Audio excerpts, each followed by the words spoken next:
Hello, and welcome to Chris's Weekly Tech Tips. I'm Chris Spiker with Option 5 Media Inc. This week, I'm going to answer a question that I hear frequently. So Chris, which browser is best for me? I see Chrome and Mozilla and Firefox. What is all of this? Yes. I do hear this one a lot. Well, let me tell you. Okay, so here it is. Let's start with the basics. What is a browser? Really quick, I'm just going to say that a browser is a way for you to view the content that is on the internet. When you go to a web page, for example, google.com or yahoo.com, you use a web browser such as Internet Explorer, Firefox, or Chrome to view those web pages. When you do this, that browser enables you to look at the content that those web pages have to serve up. So, a browser is just a way for you to look at things on the internet.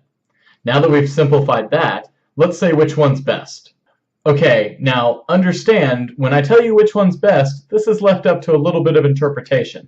This is kind of the old argument of which is better, hamburgers or hot dogs, blind date or arranged date, pirates or ninjas, Pee Wee Herman or Richard Simmons. Okay, so Internet Explorer 10. This is created by Microsoft, and basically, it's my hands-down choice for speed, privacy, and working really well with Windows 7 and Windows 8. It should. It's made by Microsoft, right? Firefox is also a good browser. It's created by a company called Mozilla. Mozilla Firefox is a popular alternative to Internet Explorer. It's kind of the number 2 when it comes to browsers.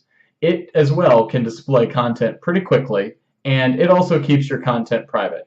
The best thing is, Internet Explorer is the most popular, and so because of this, people like to try and exploit vulnerabilities and problems with it.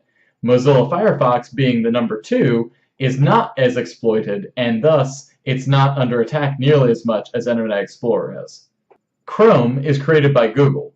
Now, you either love or you hate Google. I've pretty much found most people believe Google either makes our lives better or they're out to take over the world. I'll let this be up for debate and you can decide yourself.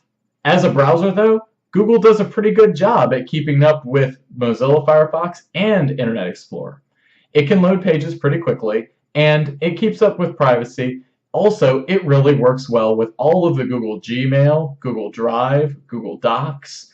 I could go on forever, but essentially, Google shows some appeal to people who like an alternative browser than the top main guys of Internet Explorer and Firefox. So, if I had to pick a web browser that I personally felt really worked well, I would probably pick Internet Explorer. Because it's the fastest, because it does well with privacy, and because it's the most widely accepted and used, it means most websites are written to accept Internet Explorer. Now, that doesn't necessarily make it right, but it is, right now, probably one of the best browsers that you can be using. And since the majority of us are using Microsoft PCs, Internet Explorer 10 just makes sense. Now I will say, if you're using a Mac, Chrome is actually a really good alternative to using Safari. Safari is a little bit slow, and I didn't really cover it much because for the PC users, you're saying, Safari? What is he talking about exactly? But for my Mac users out there, try using Google Chrome on your browser choice list. It'll actually make it a lot faster than using Safari when you're surfing the web. Alright, so if you have any questions about browsers or any other technology, just let me know. You can reach me at 757-482-9400 or www.o5m.com is my website, and I'll be happy to answer your questions there. Alright, and now back to the serious questions you all need to know. Hamburgers versus hot dogs. Hot dogs. Blind date versus arranged date. Blind date. Pirates versus ninjas. Ninjas. Pee Wee Herman versus Richard Simmons. Ooh. No answer.